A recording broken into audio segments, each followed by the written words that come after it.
लेते हैं उत्तर प्रदेश की, जहां पर सड़क पर नमाज को लेकर सियासी तलवारें खिंची हुई हैं। उत्तर प्रदेश में ईद के दिन कहीं भी सड़क पर नमाज नहीं पढ़ी गई। आपने तस्वीरें देखी होगी, लेकिन उसके बाद अब इस पर सियासी बयानबाजी शुरू हो गई है। दरअसल सीएम योगी आदित्यनाथ ने पीटीआई को दिए एक इंटरव्यू में सड़क पर नमाज को लेकर बड़ी बातें कही है। बड़ी खबर आपको बता दें, सीएम योगी ने सड़क पर नमाज रोकने पर सवाल उठाने वालों को करारा जवाब दिया।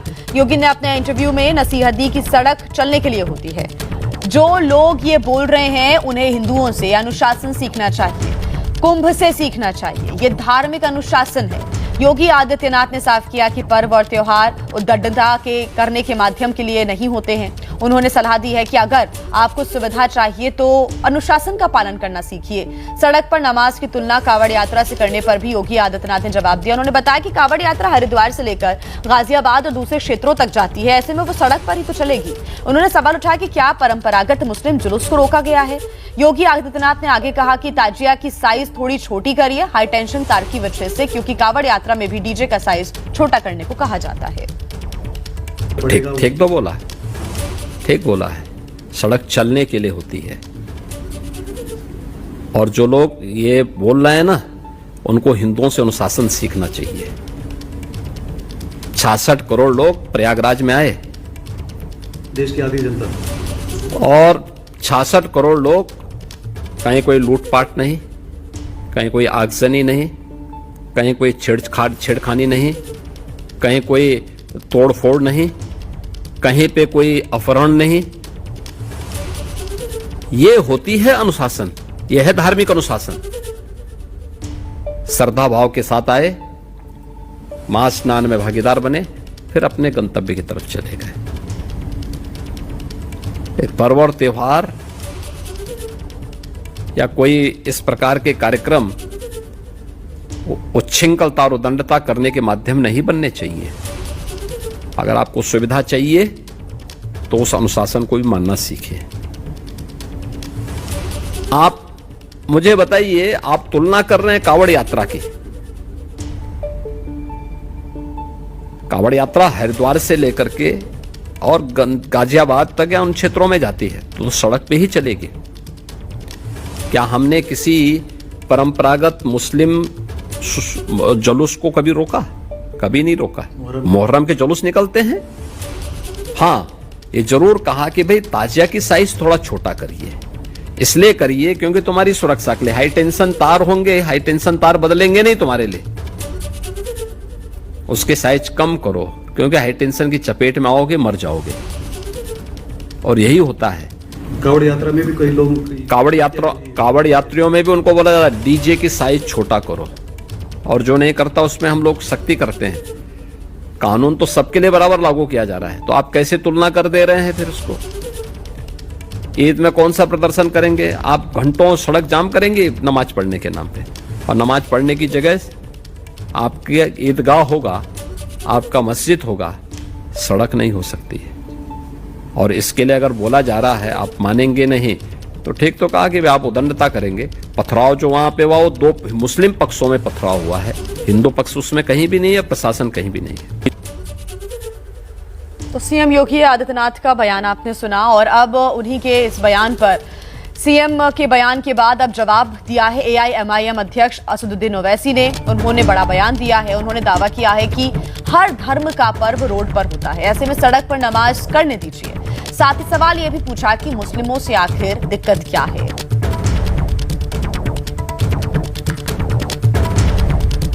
कांवड़ यात्रा चलती है, हाँ, अभी आरएसएस की परेड हुई, रोड पे हो रही है, हवा में उड़ के कर रहे हैं वो लोग। हाँ तो हम चलिए, हमको रोड पे करने दीजिए।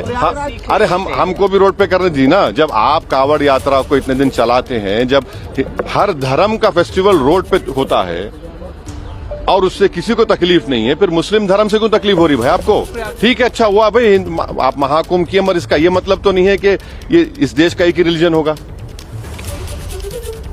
और ज्यादा जानकारी के साथ हमारे संवाददाता अंकित गुप्ता जुड़ गए हैं। अंकित, सीएम योगी आदित्यनाथ ने जवाब दिया है, जब कांवड़ और नमाज की तुलना की गई, उसका जवाब दिया, तो स्वाभाविक सी बात है कि इस पर प्रतिक्रियाएं भी आना शुरू हो गई हैं।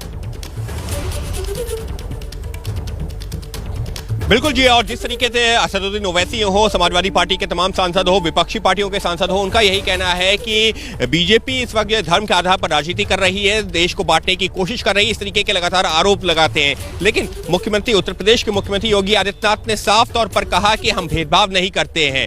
अगर जो है कोई नियम कांवड़ यात्रा के लिए बनाया जाता है तो उसी तरीके से ताजिया के लिए भी होता है। कांवड़ यात्रा पे अगर बड़े बड़े डीजे निकल रहे होते हैं तो उनसे भी कहा जाता है कि आप वो छोटे रखिए। इसी तरीके से ताजिया का अगर जो ताजिया निकल रहा होता है तो वहां पर भी कहा जाता है कि उसकी ऊंचाई कम रखिए क्योंकि हाइपरटेंशन वायर है। तो ऐसा नहीं है कि नियम बहुत ज्यादा अलग अलग होते हैं। लेकिन ये जो नमाज की बात हो रही है, इसका जो है इस वजह से विवाद और ज्यादा हो गया है क्योंकि मुस्लिम धर्म के लोग हैं या फिर जो लोग उनका समर्थन कर रहे हैं इस बात का, उनका ये कहना है कि ऐसा नहीं है कि नमाज जो है हर दिन होती है या लगातार जो दिन भर होती है, कुछ वक्त के लिए होती है और जो सालों से होती रही है, तो आखिर अब उस पर विवाद क्यों। लेकिन मुख्यमंत्री योगी आदित्यनाथ हो या वो तमाम लोग जो ये कहते हैं कि सड़क पे नहीं होनी चाहिए, उनका तर्क ये है कि आम जनता को उससे परेशानी होती है, ट्रैफिक बाधित होता है, कई बार एम्बुलेंस, स्कूल की बसेस फंसती हैं अगर मेन रोड पर नमाज हो रही होती है। तो ऐसे में अगर आपको जो है नमाज करनी है, पूजा अर्चना करनी है, तो आप मंदिर के भीतर कीजिए। जो कि जो कई बीजेपी के सांसद हो या फिर वो लोग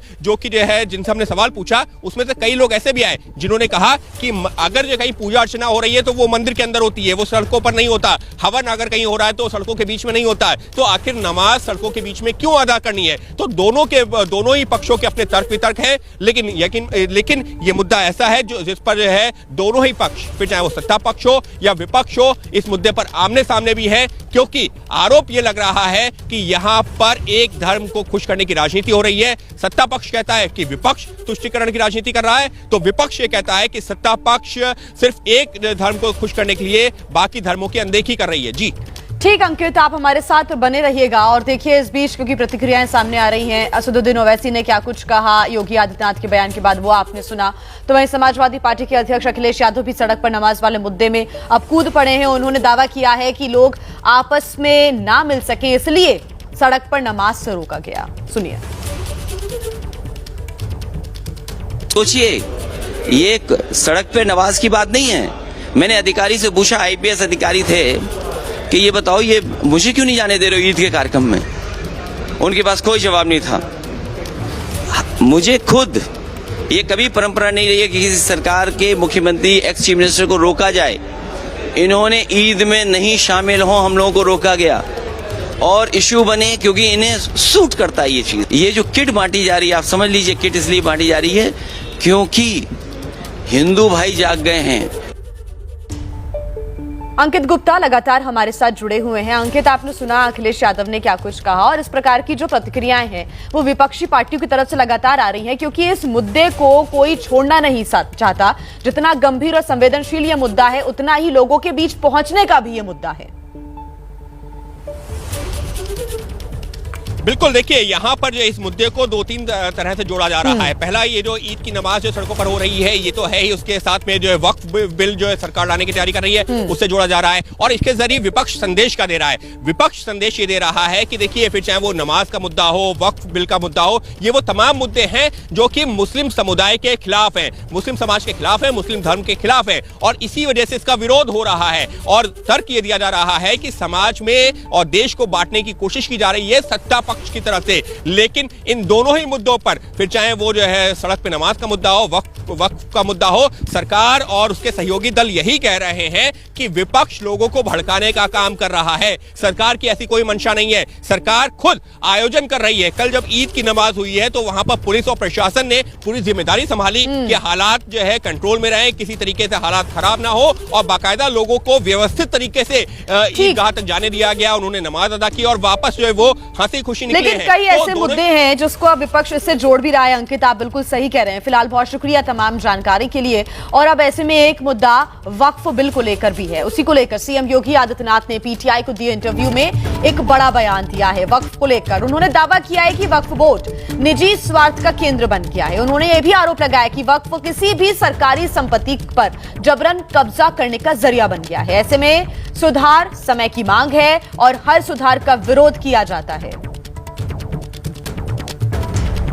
हर अच्छे कार्य का विरोध होता है, वैसे ही वक्फ संशोधन विधेयक पर भी ये हो हल्ला हो रहा है। लेकिन मैं कहता हूँ जो हो हल्ला कर रहे हैं इनसे पूछना चाहता हूँ कि इन्होंने कोई ऐसा काम वक्फ बोर्ड के माध्यम से किया हो जो वेलफेयर का हो। छोड़िए सब समाज की बात छोड़िए, मुस्लिम समाज का ही कोई कल्याण किया हो उस प्रॉपर्टी का। ये व्यक्तिगत स्वार्थ का एक अड्डे बने हुए हैं, चंद लोगों के लिए लूट खसोट के अड्डे बने हुए हैं।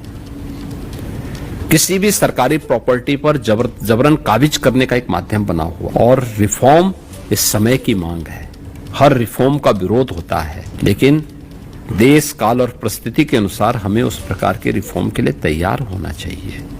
और मुझे लगता है कि इसका लाभ मुस्लिम समाज को भी होगा और जिसके कारण बहुत बार कानून व्यवस्था के संकट खड़ा होता है उससे भी लोगों को मुक्ति मिलेगी।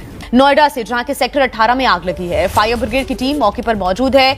आग बुझाने का प्रयास यहां पर किया जा रहा है। बड़ी खबर इस वक्त हम आपको बता रहे हैं। ये खबर मिल रही है नोएडा के सेक्टर 18 इलाके की, जहां पर आग लगी है और कुछ तस्वीरें भी सामने आई है। तस्वीरें आप देखिए, कितनी भीषण आग लगी है और यहाँ वहां लोग भागते हुए भी नजर आ रहे हैं, क्योंकि सेक्टर 18 काफी घना इलाका है, कई बिल्डिंग्स यहाँ पर हैं और ऐसे में इस मार्केट में आग लगी है। सेक्टर 18 का ये मार्केट नजर आ रहा है जहां पर बड़े बड़े कॉम्प्लेक्सेस बने हुए हैं। इन कॉम्प्लेक्स के अंदर कुछ ऑफिसेज हैं, दुकानें हैं, कई शोरूम्स हैं, स्टोर्स हैं, जिसमें ये धुआं उठता हुआ नजर आ रहा है। जैसे ही धुआं उठता हुआ दिखा, लोगों को आग लगती हुई दिखी, लोग बाहर भागे और फायर ब्रिगेड की गाड़ियां इस वक्त मौके पर मौजूद हैं जो कि आग बुझाने का प्रयास कर रही हैं। दो तस्वीरें आपके सामने और ये तस्वीर आप देख रहे हैं एबीपी न्यूज पर एक्सक्लूसिव तस्वीरें। धुआं आप देख रहे हैं बिल्डिंग से उठता हुआ नजर आ रहा है। लोग जहां तहां खड़े हुए हैं और बस अब इंतजार यही किया जा रहा है कि जल्द से जल्द आग पर काबू पाया जाए, क्योंकि बहुत रिहायशी इलाका है, घना इलाका है। ऐसे में आग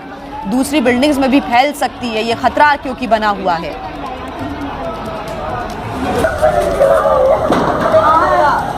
अंकित कौशिक हमारे साथ जुड़े हुए हैं ज्यादा जानकारी के साथ। अंकित, क्या अपडेट है, कैसे आग लगी और कब तक आग बुझेगी, क्योंकि बहुत घना इलाका है, दूसरी बिल्डिंग्स तक आग पहुंच सकती है?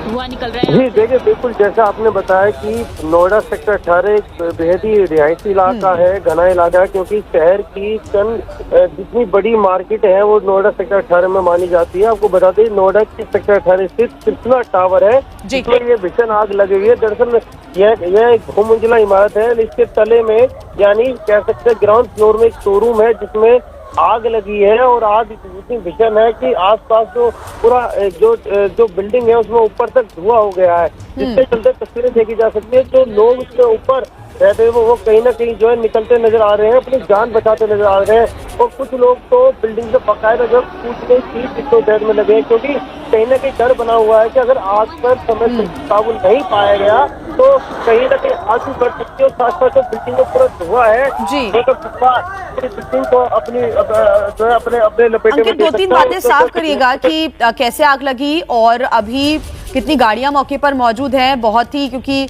सकरा एरिया भी है अंदर की तरफ का, उधर दिक्कत हो रही होगी आग बुझाने में। और क्या बिल्डिंग से सभी को बाहर निकाल लिया गया है, सबको इवैक्यूएट कर दिया गया?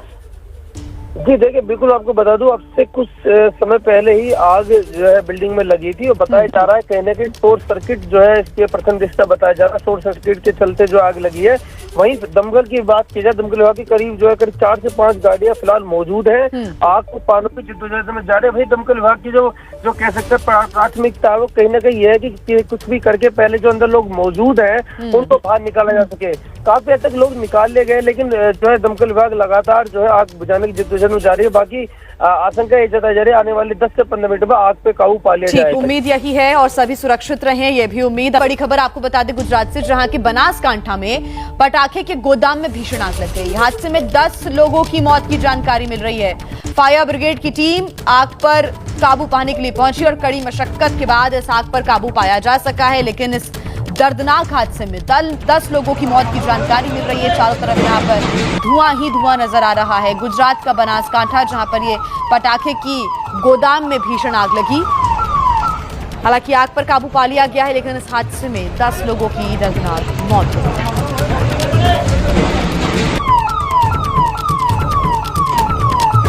रौनक पटेल हमारे साथ जुड़ गए हैं, एबीपी अस्मिता के संपादक। रौनक, आग कैसे लगी और दर्दनाक हादसा हुआ है, 10 लोगों की जान चली गई।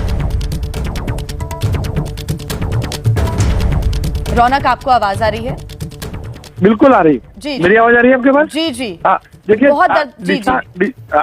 डिसा करके एक इलाका है जहाँ पर इंडस्ट्रियल इलाका औद्योगिक जोन था और उसकी एक पटाखे का गोदाम था, जहाँ पर सुबह 9:30 बजे के आसपास धमाके के साथ आग लगी। बताया जा रहा है कि वहाँ पटाखे इलीगली बनाए भी जा रहे थे। आग ज्यादा बड़ी नहीं थी लेकिन धमाका बड़ा था, जिसके चल के पूरा जो फैक्ट्री है वो कोलैप्स हो गया और उसके नीचे कई सारे मजदूर दबे हैं। अब तक 10 से ज्यादा मजदूरों के शव निकाले गए। आशंका है मृत्यु का आग बढ़ सकता है। अभी स्थानीय फायर ब्रिगेड के साथ साथ SDRF की टीम भी वहां पहुंची है। अब ये कहना मुश्किल है कि मलबे में कितने मजदूर दबे हुए फंसे हुए हैं, लेकिन मलबा हटाया जा रहा है। वहाँ JCB मशीन पहुंचाई गई है। मौत का आग जो है वो जो वहाँ कलेक्टर सभी जो अफसर है और सिविल के जो अधिकारी उनसे मेरी बात हुई, उनके हिसाब से और भी शव निकाले जा रहे हैं और सिविल अस्पताल पहुंचाए जा रहे हैं। स्टेट गवर्नमेंट है, ब्लास्ट कैसे हुआ, वहाँ पर कौन सा एक्सप्लोजिव था, क्या वहाँ किसी भी किस्म का बॉयलर था और उसमें ब्लास्ट हुआ था, इन सब चीजों की जांच के आदेश दे दिए गए। वही जो गोदाम था उसका मालिक जो है वो फरार हो चुका है। जी, बहुत शुक्रिया रौनक आपका तमाम जानकारी के लिए। आगे बढ़ते हैं, एक और बड़ी खबर नोएडा से मिल रही है, जहां की सेक्टर 18 में जो आग लगी थी उस पर काबू पा लिया गया है। इमारत में तमाम जो लोग फंसे हुए थे उनको बाहर निकाला गया। सेक्टर 18 में जो शॉपिंग कॉम्प्लेक्स है यहाँ पर आग लगी थी, उसकी तस्वीरें आप देख रहे हैं। कुछ देर पहले की तस्वीरें हैं, लेकिन अब ये राहत की बात कि इस आग पर काबू पा लिया गया है। समय रहते आग पर काबू पा लिया गया, क्योंकि काफी घनी आबादी वाला इलाका है, कई बिल्डिंग्स इसके आसपास बने हुए हैं, कई शॉपिंग कॉम्प्लेक्सेस भी हैं आसपास। ऐसे में उन स्टोर्स तक आग ना फैले, इसके लिए कड़ी मशक्कत की गई। कई गाड़ियां आग बुझाने का प्रयास यहां पर कर रही थी। सभी को इवैक्यूएट बिल्डिंग से किया गया, बाहर निकाला गया और समय रहते बाहर निकाल लिया गया था सभी लोगों को। फिलहाल आग पर काबू पा लिया गया है। राहत की बात है। 2 तस्वीरें आपके सामने जब आग लगी थी और उसके बाद बाहर की तस्वीरें आप देख रहे हैं, कैसे क्रेन के माध्यम से फायर ब्रिगेड की गाड़ियों ने कड़ी मशक्कत के बाद आग पर काबू पा लिया है। ये राहत की बात है। और तमाम जो लोग फंसे हुए थे इस बिल्डिंग में, बड़ी संख्या में लोग काम करते हैं, कई शोरूम्स हैं, कई ऑफिसेज हैं इस बिल्डिंग में। और आग हालांकि कैसे लगी इसके बारे में आगे स्पष्ट जानकारी मिलेगी। फिलहाल आग पर काबू पा लिया गया है। कांच तोड़कर अंदर पानी डालकर कड़ी मशक्कत के बाद फायर ब्रिगेड की टीम ने आग पर काबू पाया और जो लोग ऊपर फंसे हुए थे उनको भी बाहर निकालने का काम किया गया। लेकिन जब ये आग लगी, वैसे ही अफरा तफरी का जो माहौल है वो पूरे सेक्टर 18 में कहीं ना कहीं देखने को मिला। लेकिन अब राहत की सांस लोगों ने ली है, आग पर काबू पा लिया गया है। बड़े नुकसान की भी आशंका है, क्योंकि कई दुकानें यहाँ पर हैं जिनका सामान यहाँ पर जलकर राख हो गया। हालांकि ये जो आग है वो दूसरे बिल्डिंग्स में नहीं फैली, ये राहत की बात है। एक और बड़ी खबर राजकोट से मिल रही है, जहां साबुन बनाने की फैक्ट्री में भीषण आग लगी है। तस्वीरें आप देख रहे हैं, काले धुएं का गुबार आपको हर तरफ नजर आ रहा है। आग की ऊंची ऊंची लपटें यहां पर लगी हुई हैं और ये कई बिल्डिंग्स यहां पर हैं। ये जो आप तस्वीरें देख रहे हैं राजकोट की तस्वीरें हैं, साबुन बनाने वाली फैक्ट्री जिसमें कितनी भीषण आग लगी है ये तस्वीरों से अंदाजा आप लगा सकते हैं। गुजरात का राजकोट, आग की लपटें आसमान छूती नजर आ रही हैं। जो धुएं का गुबार है चारों तरफ काले रंग का छाया हुआ है, जिसकी वजह से आसपास लोगों को भी परेशानी हो रही है। फायर ब्रिगेड की गाड़ियों के द्वारा कड़ी मशक्कत के बाद आग पर काबू पाया जा सके, इसलिए प्रयास किए जा रहे हैं। ये तस्वीरें आपके सामने राजकोट की तस्वीरें हैं। हालांकि आग कैसे लगी इसके बारे में आगे स्पष्ट सूचना मिलेगी, लेकिन ये आप देख रहे हैं आगे आपको कई बिल्डिंग्स भी नजर आ रही हैं, तार हैं, काफी घनी आबादी वाला इलाका भी फिलहाल नजर आ रहा है। दूसरे इलाकों तक ये आग ना फैले, यही प्राथमिकता।